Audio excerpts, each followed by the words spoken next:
Untuk mata pelajaran informatika sendiri, kita akan ngabisin pembahasan tentang computational thinking ya, berpikir secara komputasi, berpikir secara kritis, bab 1 hari ini. Jadi hari ini kita akan lanjut ke apa nih? Oh iya, kalau kemarin kan terakhir itu kalian menyimak pembahasan tentang brainstorming ya, problem solving dan brainstorming. Nah, kalau sekarang yaitu tentang masih berpikir computational thinking, tapi tentang pengenalan pola ya, pattern recognition. Nah, kita akan mulai pembahasan tentang pattern recognition ya, pengenalan pola.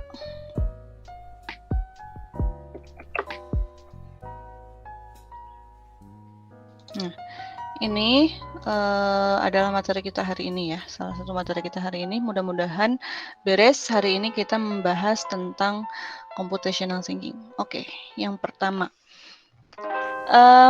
Ibu mau tanya dulu nih, kira-kira di antara kalian ya, coba sebutkan implementasi atau penerapan pola itu ada di mana saja? Apa di luar yang tampil di screen atau handphone atau laptop kalian? Coba penerapan pola tuh ada di mana aja? Sok, siapa yang mau jawab? Penerapan pola ada di mana aja?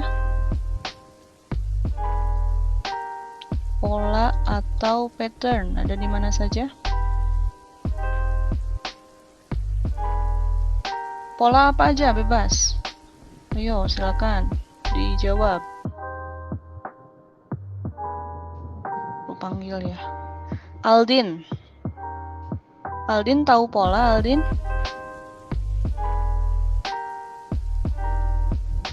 Aldin.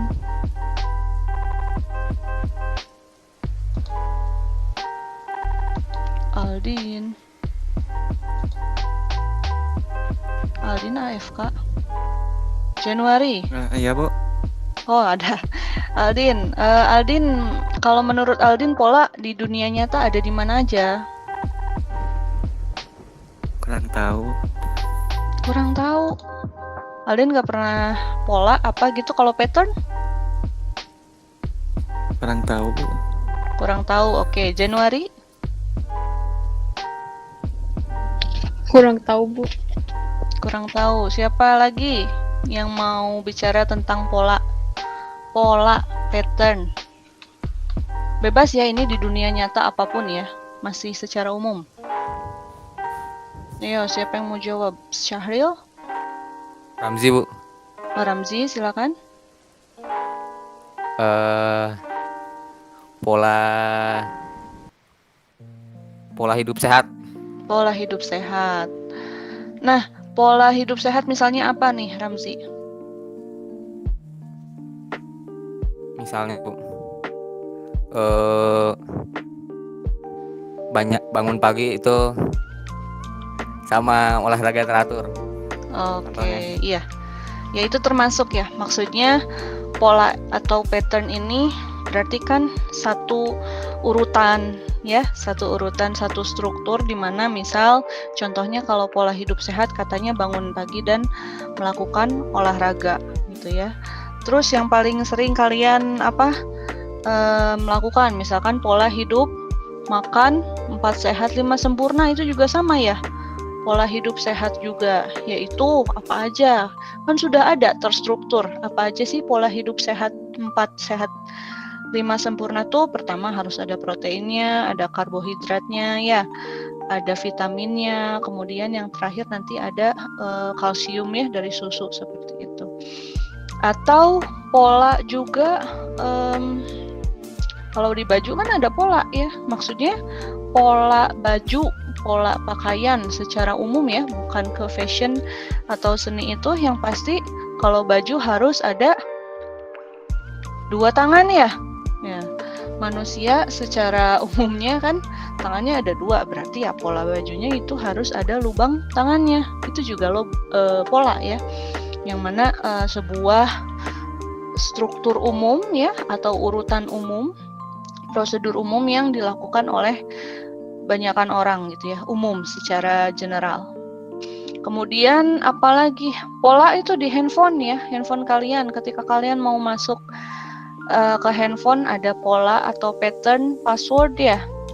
Seperti itu kan sama ya di dunia nyata juga. Jadi pola atau pattern password yang kalian buka ketika kalian mau buka handphone. Nah itu juga sama pola. Jadi maksudnya pola ini adalah sesuatu yang nggak bisa kalian tinggalkan. Jadi kayak kalian mau buka handphone, misalkan handphonenya terkunci, harus melewati pola yang benar dulu. Misalkan polanya kayak gimana bentuknya, Z misalkan ya, atau N, atau bintang, bebas. Nah itu adalah pola ya, sesuatu yang nggak bisa tinggalkan.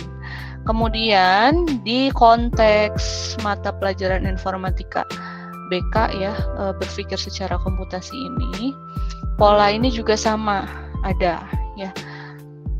Jadi pola ini adalah hal yang harus kita pelajari di computational thinking ya.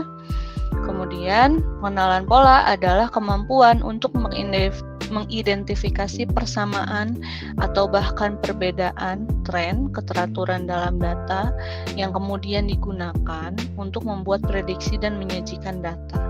Contoh aplikasi yang pakai pola. Jadi ini udah ke teknisnya ya. Kalau barusan secara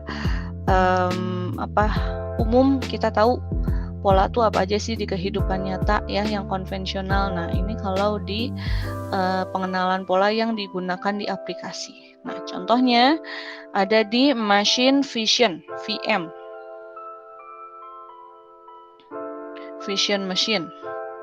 Teknologi dan metode yang digunakan untuk menyediakan inspeksi analisis berbasis gambar otomatis untuk aplikasi seperti inspeksi otomatis, kontrol proses, dan panduan robot. Nah, misalkan kalau kita kan sudah otomasi nih ya di kehidupan 4.0 ya, sekarang kan 4.0 di mana yang bekerja, yang menjalankan dunia, yang menjalankan industri itu bukan cuman manusia saja, bukan cuman alam saja, tapi juga ada benda-benda otomasi seperti robot.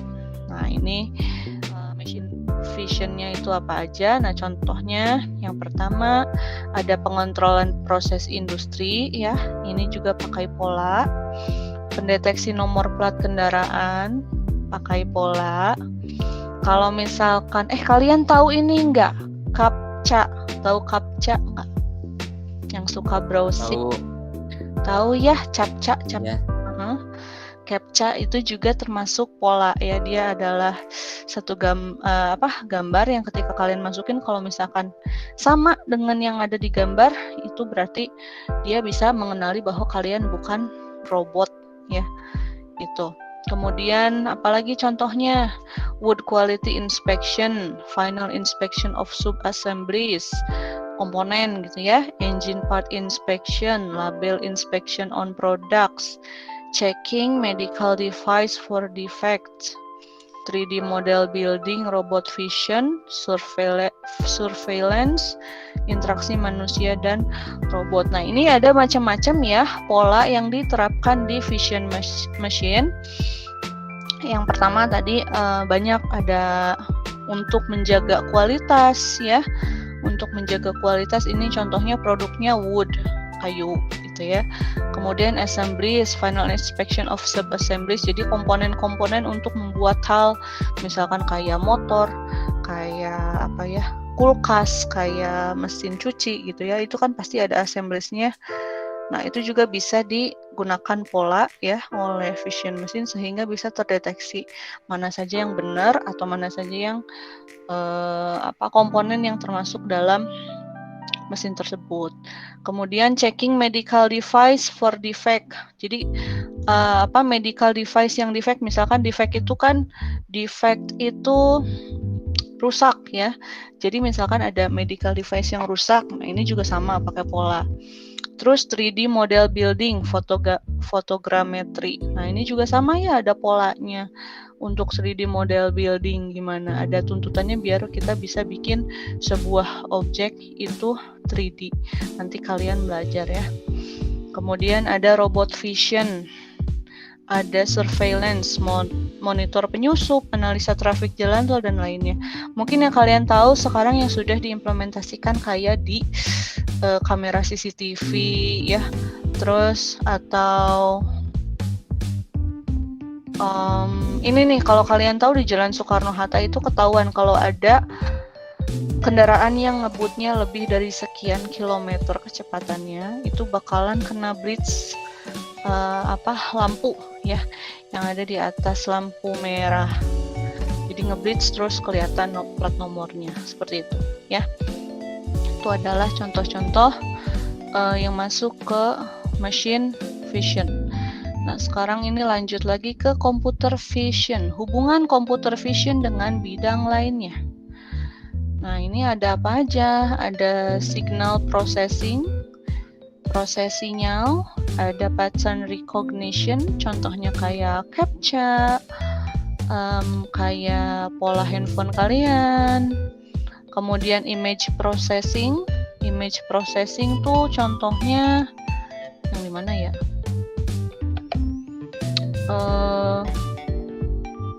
Untuk mendeteksi misalkan ada orang hilang ditemukan terus ketemu KTP-nya, image processing dicari kira-kira orang ini di scan misalkan ya, ini orang mana, kota apa, itu bisa ya di situ. Fisika, kemudian matematik dan AI, artificial intelligence. Dalam penerapannya, computer vision menerapkan pengolahan citra digital untuk menerapkan algoritma komputer untuk pengolahan citra jadi digital. Citra itu maksudnya image ya, Ibu harap kalian sepaham gitu. Jadi tentang gambar, tentang sebuah tampilan ya, mau gambar 3D atau gambar 2 dimensi, nah itu diolah menjadi digital. Menurut Forsyth dan Pons, visi komputer mengekstrak deskripsi dunia dari gambar atau urutan gambar. Visi komputer secara umum adalah area yang mencakup metode akuisisi. Prosesor menganalisis dan memahami gambar untuk menghasilkan informasi numerik atau simbolis. Pemrosesan citra adalah proses mengubah citra 2 dimensi menggunakan deteksi tepi, transformasi Fourier atau teknik peningkatan untuk mendapatkan keluaran citra 2 dimensi yang diinginkan, misalnya penghalusan citra. Nah, ini adalah sebuah struktur atau penjelasan teknis dari yang biasa kita lihat sehari-hari ya. Misalkan sekarang kalian bisa lihat teman kalian bisa lihat guru kalian secara nyata gitu ya, berkomunikasi secara daring, tatap muka, belajar di depan laptop, di depan handphone, secara di tampilannya gitu. Itu merupakan langkah yang dikeluarkan, yang diproses oleh komputer atau handphone kalian ya masing-masing. Jadi di situ ada image processing gitu ya. Ingat dulu komputer itu bahkan sebelum ada warnanya ya, komputer itu hitam putih ya. Komputer itu besar, hitam putih, bahkan nggak ada monitornya, yang pasti dia bisa menampilkan digit angka. Nah, dulu tuh komputer seperti itu. Nah, sekarang bertahun-tahun berlalu ya, udah hampir berapa ya, mungkin 70 tahun lebih ya. Sekarang kita bisa lihat komputer, kita bisa lihat layar, TV, teknologi lainnya segala macam itu sudah jutaan piksel warna yang kalian nikmati di handphone dan device kalian yang lainnya ya, seperti itu. Kemudian ini ada lagi pembahasan tentang setelah image diperoleh lalu diproses, metode machine vision adalah, nah ini ya bisa kalian baca nanti ya lanjutnya detailnya. Stitching, penyaringan, thresholding, penghitungan piksel, segmentasi, lukisan, deteksi tepi, analisis warna, penemuan dan manipulasi gumpalan, pengenalan, pembacaan barcode, dan lain-lain. Nah, kemudian ini juga yang terjadi ya sekarang ya di dunia nyata, ada scanning barcode ya. Kalian bisa nge-scan barcode, kalian mau connect WhatsApp ya, tinggal di scan barcode-nya. Kalau handphonenya kameranya berfungsi secara baik, dia bisa nge-scan untuk langsung login misalkan. Atau mungkin yang sekarang sedang hangat-hangatnya terjadi itu ketika kalian mau masuk mall, kalian di depannya ditanya oleh security, tim security untuk nyalain aplikasi apa coba? Kalau mau masuk mall sekarang, ada yang tahu?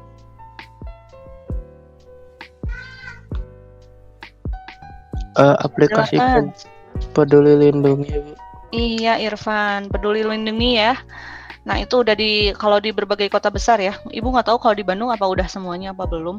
Tapi kalau di Bekasi, di Jakarta itu sudah ketika kalian mau masuk ke satu lokasi yang berkerumun ya, yang hektik gitu, kalian diminta masuk ke aplikasi Peduli Lindungi melalui handphonenya.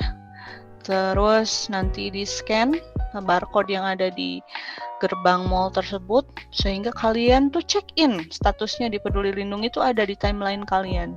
Ya bahwa kalian tuh check-in di dalam gedung itu gitu ya secara resmi. Ya, jadi nanti ada historinya kalian habis kemana aja, ngapain aja di Peduli Lindungi itu. Makanya ini termasuk aplikasi yang penting banget ya buat kita biar ketahuan gitu ya trace-nya. Apakah misalkan bisa kita masuk ke mall tanpa aplikasi tersebut? Ya bisa. Kalau misalkan diizinkan oleh security-nya ya bisa, tapi kan itu bukan termasuk pola atau prosedur yang seharusnya gitu ya. Seharusnya sih gak bisa ya. Tapi kalau misalkan bisa nggak masuk, bisa ya. Kalau ditanya seperti itu pasti bisa. Itu juga termasuk kita sudah menggunakan vision machine ya di dunia nyata sehari-hari. Output yang umum dari machine vision adalah keputusan lulus atau gagal. Aplikasi terbaru termasuk sistem industri HP dan robot vision, di mana robot dapat melihat menggunakan kamera dan unit pendukung dalam bentuk sensor dan kontrol berkecepatan tinggi. Nah, kalau di luar negeri mungkin ini sudah diimplementasikan ya. Kita mungkin nggak usah buka-buka handphone lagi gitu ya. Tinggal misalkan pakai tap card aja. Itu bisa ya kalau kayak di Jepang gitu ya. Kayak di mana itu kalian bisa tinggal pakai tap card untuk misalkan bayar secara langsung gitu ya, bayar ongkos kereta, bayar ongkos subway, tinggal pakai tap card, terus ya udah langsung ke charge ke akun kalian tanpa kalian harus nyalain HP, buka HP gitu ya. Udah masuk belum nih gitu, nggak usah gitu. Kalau di yang lain udah lebih otomatis lagi. Terus yang B, selain vision machine ada juga optical character recognition, OCR. Nah ini adalah sejarahnya, kita baca dikit yang mana ya. Yang ini ya, paragraf 2. Salah satu alasan mengapa gambar huruf perlu diubah menjadi karakter ASCII adalah karena karakter ASCII memiliki ruang penyimpanan yang lebih sedikit. Misalnya paragraf dicetak di layar dan disimpan dalam format PNG. Paragraf juga disalin dan disimpan .txt, ini adalah 42 KB untuk file gambar, sedangkan 1 KB untuk file teks. Ini menunjukkan kepada Anda bahwa file gambar selalu relatif lebih besar daripada menyimpan teks ASCII secara langsung. Kalau kalian tahu ada kode ASCII ya. Ada kode ASCII di setiap huruf-huruf yang kita gunakan di komputer ya, di perangkat digital, komputer, handphone gitu ya. Selalu ada kode ASCII-nya. Misalkan ini Ibu kasih tahu ya. Salah satu contoh aja ya. Sambil googling nih. Nah, ini Ibu mau share ke kalian tentang ini. ASCII code. Nah, ini udah tampil di kalian? Sudah, Bu. Sudah, Bu. Ya, Sudah. jadi Ya, jadi setiap karakter yang ada di komputer kalian ya, yang ada di perangkat digital kalian itu punya kodenya masing-masing. Misalkan A uppercase A, A uppercase A itu kodenya 65. Jadi beda A besar sama A kecil ya, A kapital sama A lowercase itu beda kodenya. Terus misalkan ini 62, kodenya seperti ini. Maaf, karakter lebih besar dari itu kodenya 62. Semikolon, titik koma ya, kodenya 59. Angka 8 kodenya 56. Nah, ini nanti kalian bisa cari aja ya kalau mau tahu tentang kode ASCII itu tuh apa sih. Nah, ini adalah kode-kode dari setiap karakter yang kalian gunakan. Nah, ini adalah biar memudahkan supaya enggak berat sih intinya ya, seperti itu. Jadi biar enggak berat harus pakai apa, yang pasti kita nggak bisa merekognisi recognition itu apa ya, bahasa Indonesianya recognition apa ya, nggak bisa menerima secara langsung itu dari gambar, karena gambar itu tahu sendiri pasti berat nih ceritanya ya kalau di sini. Nah, kemudian ada lagi OCR ya. OCR adalah sistem yang sudah lama dikembangkan yang bekerja untuk Telegram dan pembaca untuk para orang tunanetra. Sistem OCR terus berkembang untuk mencapai presisi yang lebih baik, bahkan dalam situasi di mana karakter sulit untuk teridentifikasi. Aplikasi OCR sendiri memungkinkan komputer untuk melakukan pemrosesan tambahan, misalnya terjemahan bahasa asing, pencarian, sistem pembacaan otomatis untuk tunanetra, entry data, pengenalan karakter seperti plat nomor, tes CAPTCHA. Nah, ini yang tadi yang kita sebut-sebut si CAPTCHA ini ada lagi ya, atau masalah teks lainnya. Hasil OCR dapat disimpan dalam format ASCII, tetapi dalam kasus tertentu perlu menyimpan desain. Layout adalah penempatan paragraf, margin, dan lain-lain agar sama persis dengan gambar yang diproses. Misalnya saat mengkonversi buku yang dipindai ke doc, tentu saja posisi paragraf dan lainnya harus sama. Layout disimpan dalam format XML bernama Alto yang dokumentasinya dapat ditemukan di sini. Contoh memanfaatkan teknologi Optical Character Recognition (OCR) dapat dilihat pada video aplikasi Kamus Pintar yang dikemas dalam bentuk kode QR. Kamus Pintar dapat diunduh melalui link ini. Scan code QR di samping menggunakan aplikasi QR Scanner. Aplikasi QR Scanner dapat diunduh melalui Google Play Store, Android atau App Store, iPhone. Gitu. Bentar ya.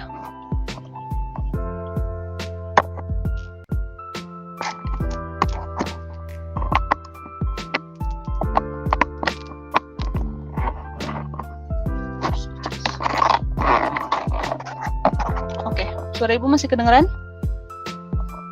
Masih, Bu. Masih, terima kasih. Nah, jadi OCR ini ada yang mau kasih contohnya di dunia nyata atau di dunia teknologi itu apa? OCR, ada yang pernah tahu? Nah, OCR ini ketika kalian mau mengconvert dari PDF, ya, PDF itu kan sifatnya tidak bisa diketik ulang ya, tidak bisa diedit. Nah, ke sebuah format yang bisa diketik ulang seperti DOCX, DOC.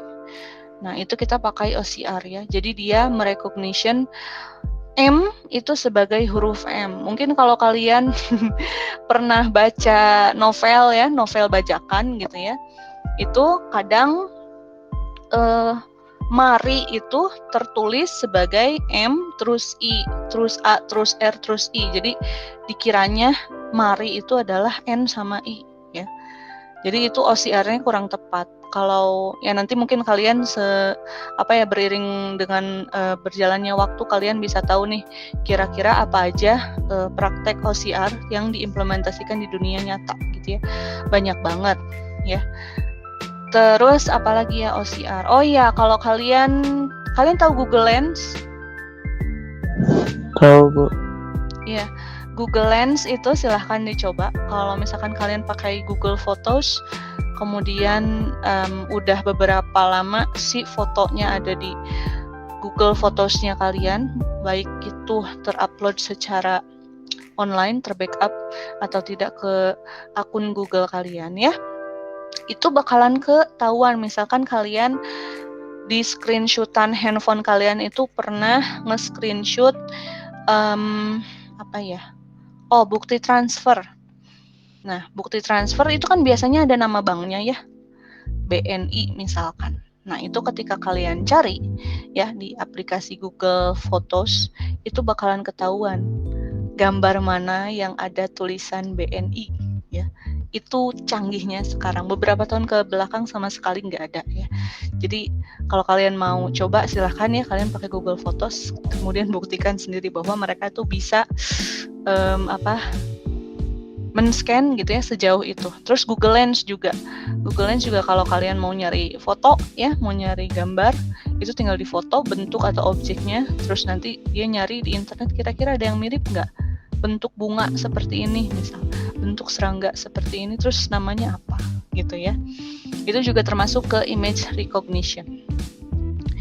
Lanjut ke CAD, Computer Aided Diagnosis. Computer Aided Diagnosis atau CAD adalah data yang dihasilkan oleh komputer untuk membantu dokter membuat diagnosis. Berbeda dengan diagnostik komputer otomatis, di mana diagnosis akhir hanya didasarkan pada algoritma komputer. Jadi CAD ini membantu dokter ya, walaupun secara teknologi dia menampakkan hasilnya apa yang ditangkap oleh mesin, tapi tetap saja diagnosisnya itu berada di tangan dokter ya kalau di masa sekarang ini. Jadi secanggih apapun, kalau misalkan menurut dokter misalkan di dalam paru-paru kalian ternyata wah ini bermasalah gitu ya. Nah, itu yang bisa menerjemahkan dengan pengalaman ya, dengan apalagi logika, dengan ilmu-ilmu yang dimiliki, itu biasanya dokter ya yang tahu gitu. Tapi sampai saat ini CAD ya, Computer Aided Diagnosis ini semakin canggih, sehingga kalau kalian tahu, misalkan kalian bisa lihat ya di film-film gitu ya, contohnya ya di film-film atau di dokumenter ya, di dokumenter itu di belahan dunia yang lain ya, di negara yang lain itu sudah sangat canggih, sehingga kayak penanganan COVID kemarin ya, itu kan setiap ada kasus tuh para dokter pasti nyari tahu, kemudian di scan juga gitu dari tubuh manusianya, misalkan paru-parunya, misalkan otaknya, hatinya, organ-organ tubuh yang lainnya itu seperti apa gitu ya. Ini gunanya untuk medis. Kemudian speech recognition atau yang biasa dikenal dengan automatic speech recognition (ASR) adalah pengembangan teknik dan sistem yang memungkinkan komputer menerima informasi dalam bentuk kata-kata yang diucapkan. Siapa yang suka pakai OK Google? Di handphonenya tuh, lihat handphone ibu nyala sendiri tuh dibilang ya bagus kiri. Jadi handphone ibu tuh nyala sendiri dibilang OK Google tuh. Bawel dia. Pop up ya. Jadi sekarang yang kalian pakai Android atau yang punya perangkat iPhone pakai Siri gitu ya, atau yang punya Amazon gitu ya, untuk perangkat di rumahnya itu pakai Alexa, kalian tahu ya bahwa ada yang namanya speech recognition. Bahkan kalau di Windows itu juga ada, di Windows namanya Cortana ya, di laptop kalian. Nah, itu sama, mereka bisa mendeteksi apa yang kita ucapkan. Kalau kita setting language-nya bahasa Indonesia, dia bisa merecognition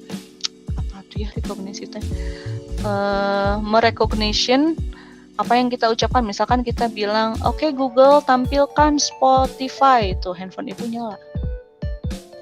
Jadi dia tampilkan aplikasi Spotify. Tuh. Terus misalkan, "Oke Google, tampilkan Droid Cam." Oke Google, tampilkan Droid Cam, biar balik lagi ke yang tadi. gitu ya. Dia jadi ke Droid Game. Tapi memang ada beberapa aplikasi yang kalau kita ngomongnya kecepatan dia nggak bisa recognize, dia nggak bisa memahami kira-kira kita ngomong apa sih gitu. Dia nggak bisa tahu kita lagi ngomong apa. Ada beberapa aplikasi yang seperti itu. Gitu. Terus, nah ini ada sejarahnya, nanti kalian baca. Kepanjangan ya kalau kita bahas di sini. Terus ada lagi jenis-jenis speech recognition. Kata-kata yang terisolasi, kata-kata yang berhubungan, kata-kata yang berkelanjutan. Nah, ini kalian bisa coba sendiri pakai device kalian ya, pakai smartphone kalian. Bisa sejauh apa sih si Google ini merecognize apa yang kalian ucapkan gitu ya. Ada kata-kata spontan, ada verifikasi. Termasuk ada beberapa cerita ya, ada beberapa kasus kisah nyata di luar negeri. Beberapa orang yang lagi diculik ya oleh penjahat gitu ya, yang dia bisa tertolong karena teknologi, karena dia nyalain Siri-nya, iPhone-nya. Jadi iPhone-nya itu secara langsung ketika tahu si pemiliknya sedang berada dalam kesulitan ya, ancaman gitu, dia nelpon 911. Itu mungkin bisa kalian cari sendiri ya, story-nya udah agak lama, beberapa tahun ke belakang gitu ya. Nah, ini gimana sih caranya? Nah, teknisnya bisa kalian baca di sini, kita bahas salah satunya aja. Contohnya, salah satu studi pengenalan suara berdasarkan nilai statistik atau suatu sinyal, yaitu investigasi jaringan syaraf tiruan murni yang dilakukan oleh Graves, menyatakan bahwa jaringan suara tiruan atau RNN merupakan kekuatan yang kuat model untuk proses pengenalan suara. Nah, jadi ini juga tergantung dengan sinyal. Misalkan kalian berada dalam jaringan yang sangat baik. Misalkan kalian di sekolah di WiFi ya, pakai lagi di lab yang bagus tuh apa ya, semuanya bagus sih. Misalkan kalian lagi di sekolah, lagi di lab A26, terus kalian nyalain handphone kalian, terus kalian coba untuk pakai Google Speech Recognition ya, Google Voice itu. Nah, kalau sinyalnya bagus, dia bakalan cepat, bakalan kencang menerimanya gitu ya. Nah, kalau sekarang speech recognition itu sangat canggih gitu ya. Dengan jaringan yang baik, dia bisa otomatis lancar gitu ya melakukan apa yang kita maksud. Termasuk kalau kalian mau ngetik tanpa ngetik ya, kalian mau bikin dokumen tanpa ngetik, kalian buka di Google Docs, terus kalian di sana ngomong, nanti diketikin deh sama si Google Docs-nya ya. Bisa kalian coba nanti caranya. Kalau misalkan nggak tahu cara, cari di Google. Kata kuncinya how to automatically typing in Google Docs with voice recognition. Nanti pasti muncul deh caranya gimana ya. Kemudian apa lagi? Proses kerja alat speech recognition. Alat pengenal ucapan memiliki 4 tahapan dalam prosesnya. Yang pertama, tahap penerimaan masukan ya. Yang pertama ya, dari setiap device yang kita gunakan pasti ada inputnya dulu ya. Pastikan device atau smartphone kalian itu mic-nya, mikrofonnya ya, inputan untuk suaranya itu bekerja dengan baik. Kemudian ada tahap ekstraksi, penyimpanan masukan yang berupa suara dan sekaligus pembuatan basis data sebagai pola. Nah, ini kalau kalian sadar ya, di Google Speech atau Google Voice itu kalian bisa lihat apa saja kira-kira yang kemarin-kemarin kalian search menggunakan aplikasi Google Voice ini. Misalkan kalian kemarin bilang oke, Google open YouTube. Tuh, handphone ibu nyala lagi. Jadi itu ada historinya ya, masuk ke basis data. Terus proses ekstraksi dilakukan berdasarkan metode model Markov tersembunyi atau hidden Markov model. Nah, ini ya teknisnya, nanti kalian baca lagi kira-kira seperti apakah teknisnya ya. Nanti kalau misalkan ibu bahas semua, baca semua nggak sempat. Terus nanti ada tahap pembandingan. Kira-kira ini ya secara umum yang kita bilang itu kata apa, deketnya ke kata apa. Kalau misalkan bahasa Indonesia dicari kata yang paling mirip gitu. Jadi mereka si Google Voice ini ya, contohnya ya yang dari tadi kita bilang itu sudah punya basis data gitu. Kemudian penerapan speech recognition, bidang komunikasi, ada bidang kesehatan, ada bidang militer. Nah, ini salah satu contoh yang sudah terjadi di dunia nyatanya ya. Misalkan di bidang komunikasi ya yang barusan kita omongin dari tadi ya, yaitu tentang Google Voice ya. Itu termasuk di bidang komunikasi. Terus di bidang kesehatan, alat pengenal ucapan banyak digunakan dalam bidang kesehatan untuk membantu para penyandang cacat dalam beraktivitas. Oh iya, ya untuk saudara-saudara kita yang berkebutuhan khusus ya, mereka bisa punya device ya, device untuk untuk menyampaikan, untuk berkomunikasi ya. Kalian tahu Stephen Hawking? Tahu Bu. Ada yang tahu ya, bagus. Banyak. Stephen Hawking itu salah satu ilmuwan ya, saintis yang dia sendiri akhirnya memiliki keterbatasan di fisiknya ya, dia berkebutuhan khusus, dia nggak bisa jadi si organ laringnya itu tidak berfungsi dengan baik, yang dia nggak bisa bicara secara langsung, tapi dia harus berbicara lewat device ya. Kalau kalian baca ada filmnya ya, ada di filmnya, sudah ada dokumenternya banyak gitu ya.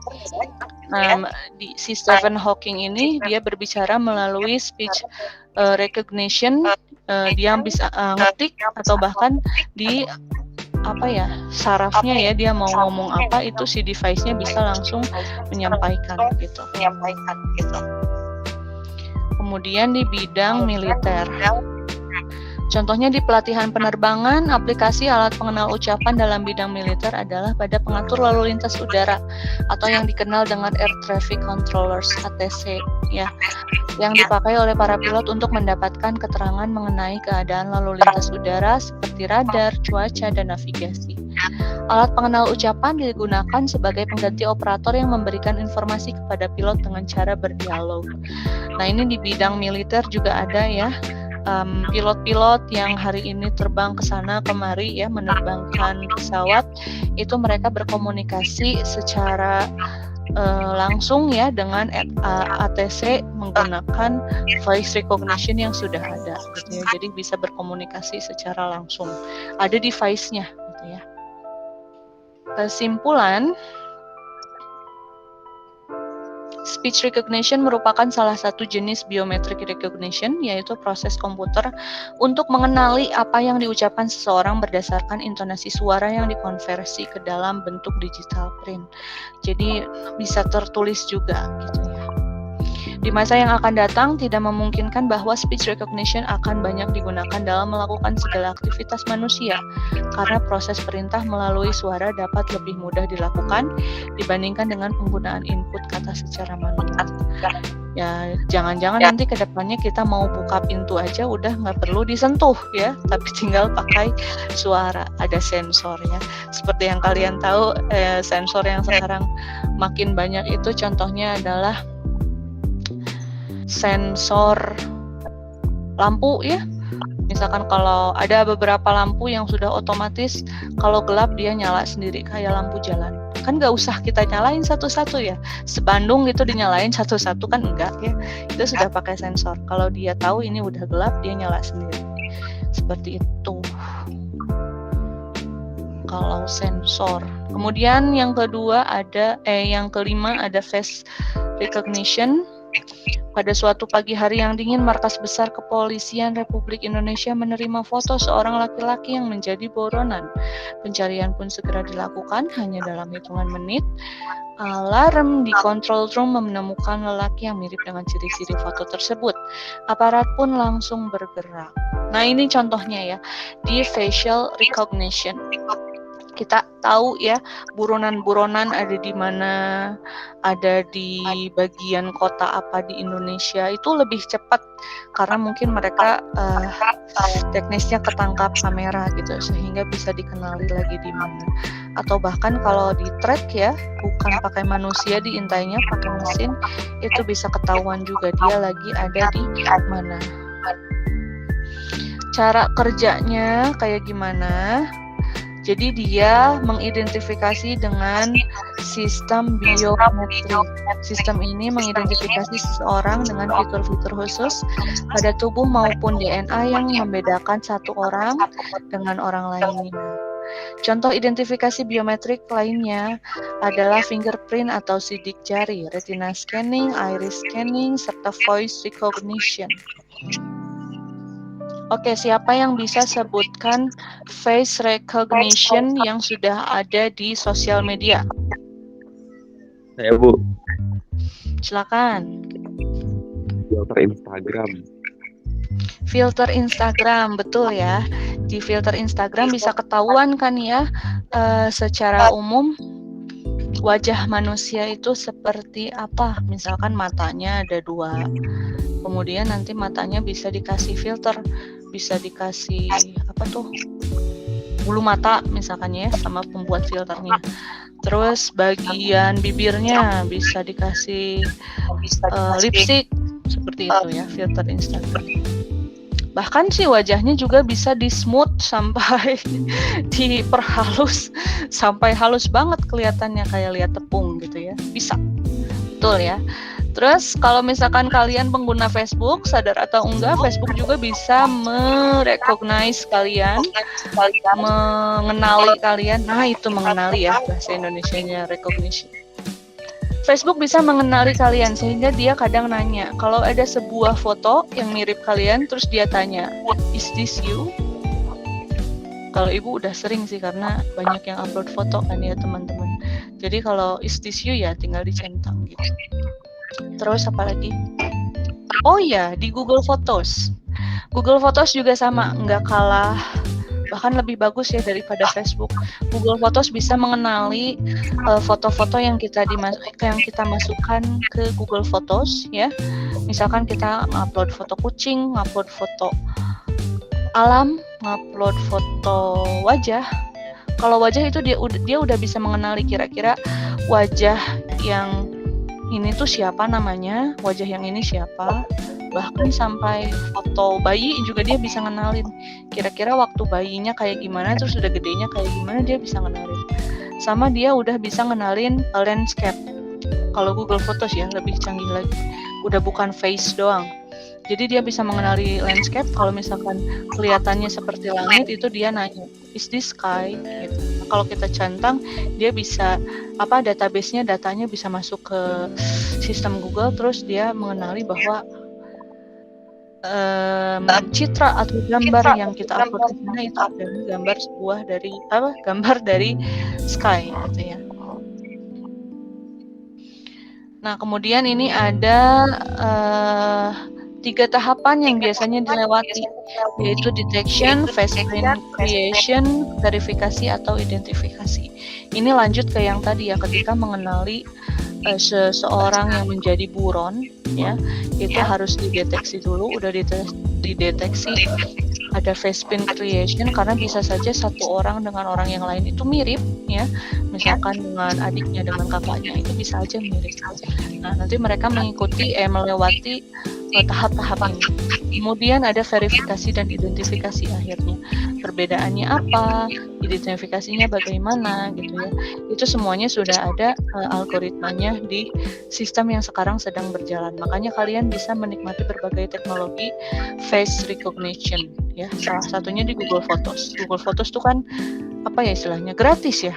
Gratis, kita bisa akses, nggak perlu subscribe kayak Spotify berbayar, YouTube sekarang ada iklannya, Facebook sekarang ada iklannya, tapi Google Photos kan gratis ya, kita bisa gunakan itu, semua orang bisa gunakan itu. Kemudian lanjut ke biometrics. Biometrik adalah teknologi untuk mengidentifikasi ciri biologi seseorang. Biometrik ini juga Kalau negara yang lain sih ya udah ada di, bukan hanya di wajah aja ya. Jadi ketika misalkan ada suatu peristiwa buruk terjadi, ada bencana alam itu, kalau negara lain udah punya database-nya, misalkan oh ini kayaknya orang ini namanya siapa, karena biometrik tubuhnya seperti ini. Mereka udah punya database-nya. Kalau kita mungkin paling dari wajah aja gitu ya. Kemudian, nah biometrik ini juga nanti banyak sekali ya, termasuk ke dua tipe utama, yaitu physiological characteristic dan behavioral characteristic. Physiological characteristic lebih mengarah pada scan fisik seseorang, kayak sidik jari, retina, face recognition, DNA matching, dan sebagainya. Sedangkan behavioral karakteristik mengarah pada cara unik suatu individu bersikap. Nah, contohnya di handphone kalian, mungkin smartphone kalian sudah pakai sidik jari? Sudah? Udah, Bu. Sudah, Bu. Sudah, Bu. Iya, sudah. Sudah, Bu. Itu salah satu implementasi biometrik di kehidupan teknologi sehari-hari yang sudah dikonsumsi oleh banyak orang ya, sidik jari. Jadi apa ya istilahnya, walaupun kalian bersaudara sama saudara kembar kalian, belum tentu sidik jarinya sama ya. Data biometrik itu yang sudah kita nikmati di teknologi sekarang. Ada beberapa macam tipe biometrik, diantaranya face recognition, DNA matching, eye recognition, fingerprint recognition, fine recognition, voice recognition, typing recognition, sama gait. Nah, ini ada kelebihan dan kelemahannya. Kelebihannya yaitu mudah untuk digunakan, sulit untuk diduplikasi, memiliki keamanan yang tingkat keamanannya cukup tinggi. Kemudian kelemahannya, ancaman pada privasi seseorang karena dapat digunakan dan dikumpulkan tanpa diketahui seseorang, misalnya pada CCTV di tempat umum. Ancaman dari hacker, kemudian ancaman privasi yang disebabkan oleh alat-alat dengan scanner data biometrik dihack dan digunakan untuk mengumpulkan data biometrik seseorang tanpa sepengetahuan orang tersebut. Salah satunya yang masih hangat adalah aplikasi e-hack ya, yang biasa digunakan oleh para traveler, para warga Indonesia ketika mau ke bandara ya. Itu kemarin di-hack ya di berita ya. E-hack di-hack, jadi kita cuma bisa pakai aplikasi Peduli Lindungi ya saat ini. Kemudian image database retrieval. Dengan perkembangan multimedia dan teknologi jaringan, gambar merupakan hal yang penting dalam mengambil informasi. Contohnya apa nih? Bentar kita lihat dulu. Image retrieval.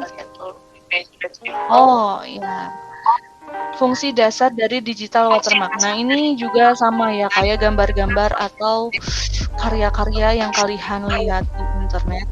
Itu misalkan kalian nyari gambar dari Google, ketemunya di stock photos atau di image stock. Nah, itu kan suka ada watermarknya. Kenapa? Karena mereka adalah aplikasi berbayar yang memungkinkan kalian harus subscribe dulu untuk menikmati layanannya. Karena kan sekali lagi semua gambar yang ada di internet itu nggak gratis ya. Ada yang punyanya, sehingga kalian harus bayar gitu ya kalau mau menggunakan. Kemudian ada lagi data mining. Bentar, ini berapa banyak? Ya, masih banyak ya. Kalian habis ini pelajaran apa? Dipotong dulu. Senbud, Bu. Senbud. Senbud ada meeting nggak? Nggak ada. Nggak ada ya. Oke, Ibu lanjut dulu ya. Ke apa nih? Jadi tentang gambar ya, watermark. Ini terus lanjut ke data mining. Data mining adalah suatu proses pengumpulan informasi penting dari suatu data yang besar. Proses data mining seringkali menggunakan metode statistika, matematika, hingga memanfaatkan teknologi AI. Ya. Nanti di kelas 11 itu biasanya diselenggarakan ada lomba ya, dari kementerian, namanya KKSI, Camp Kreativitas Sekolah ya dan Industri. Nah, itu nanti kalian kalau misalkan berminat, kalian bisa ikut mata lomba artificial intelligence. Nanti selama 2 minggu kalian belajar, dilatih ya, mengikuti pelatihan, mendapatkan materi tentang artificial intelligence. Nah, kalau di sini tentang AI-nya yang kalian tahu, AI itu contohnya apa sih? AI itu contoh fiksinya kayak si Iron Man ya. Contoh fiksinya seperti itu. Yang aslinya kayak gimana? Apakah mungkin bikin Iron Man? Mungkin, dan sudah ada yang bikinnya. Kalian bisa cari di internet, di YouTube ya, yang beneran terjadi. Artificial intelligence sudah sampai kemana? Gitu ya. Udah jauh, tapi dan udah digunakan. Kalau di negara lain, AI ini digunakan di berbagai keperluan industri. Misalkan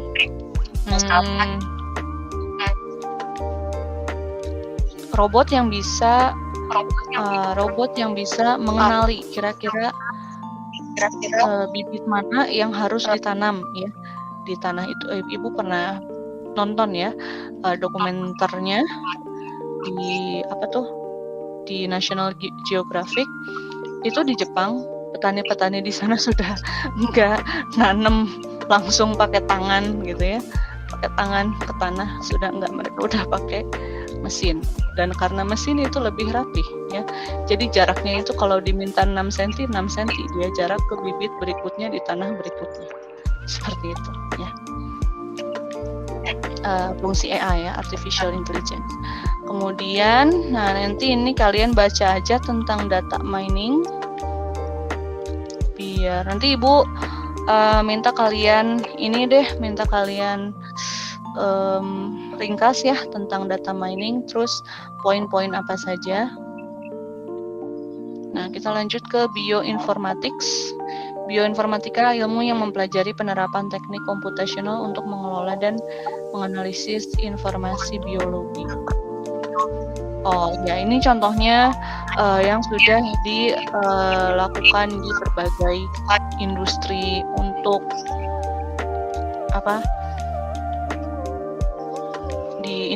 di DNA ya, untuk merekognisi DNA seseorang. Nah, ini udah pakai bioinformatics. Jadi sudah ada biologinya, molekular seseorang, atau mungkin makhluk apapun ya, makhluk apapun itu kan pasti punya DNA ya. Nah, ini kira-kira DNA-nya kayak yang kemarin waktu kita mau kalau kalian nonton, ibu juga nonton tuh, ada tentang asal virus COVID ya, yang ternyata di Wuhan itu awalnya bisa ketahuan dari DNA kelelawar dan babi. Gimana caranya, itu di film dokumenter itu. Kalau kalian punya IndiHome ya, coba ditonton kali-kali. National Geographic-nya itu kan gratis ya, kalian bisa tonton di sana kira-kira si virus ini dari mana sih, terus gimana cara saintis Wuhan menemukan dari mana, yang ternyata dari bat ya, kelelawar, dan babi yang akhirnya bermutasi segala macam molekulnya gitu ya, sehingga menjadi virus mematikan, yaitu COVID-19. Kemudian ada lagi, nah ini nanti kalian baca ya poin-poinnya, kalian ringkas. Alternatif pemecahan masalah. Loh, balik lagi sini.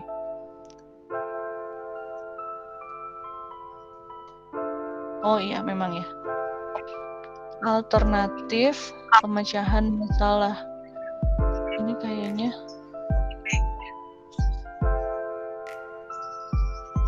kayaknya lanjutan yang kemarin deh.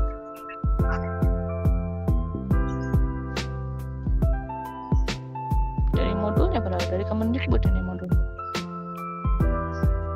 Ya, itu saja ya lanjutannya. Terus oke, berarti setelah yang barusan itu tadi kita belajar banyak tentang pola, pattern ya, image recognition, voice recognition, kemudian bawahnya lanjut lagi ke alternatif pemecahan masalah. Nanti Ibu kasih tugas ke kalian untuk meringkas ya. Artinya kalau meringkas kalian harus membaca dulu ya, biar tahu poin-poinnya. Sekarang aja ya Ibu kasih tahu, nanti Ibu secara teknis juga bikin assignment-nya ya. Silakan kalian buat ringkasan mengenai yang barusan kita pelajari, yaitu bahasan setelah brainstorming. Itu silakan kalian ringkas ke sebuah slide. Ya, bikin di PowerPoint. Kalian buat di PowerPoint tapi jangan kopas, karena kalau kopas kan bukan meringkas ya. Jadi kalian baca dulu, terus sampaikan menggunakan kalimat kalian sendiri yang kalian pahami, poin-poinnya tuh apa, contohnya apa. Barusan Ibu kan udah ceramah panjang lebar, bahas panjang lebar dengan kalian sambil dikit-dikit diskusi dengan kalian, misalkan teknologi yang sekarang yang kalian sukai, terus kelihatannya itu face recognition misal di mana di sosmed, misal di filter ya, berbagai aplikasi gitu ya, berbagai aplikasi yang ada sekarang bisa diakses secara gratis, tinggal install kayak di TikTok, kayak di Instagram, itu pakai face recognition gitu ya. Terus ya kalian nanti sebutkan poin-poinnya, kalian ringkas apa saja, kalian tampilkan di sebuah slide presentasi. Buat slide presentasinya secantik, sebagus, semenarik mungkin, seperti kalau kalian mau menampilkan presentasi itu ke Ibu ya. Jadi nanti mudah-mudahan minggu depan akan ada perwakilan dari kalian yang presentasi. Dan yang nggak sempat silahkan nanti kalian presentasikan sendiri di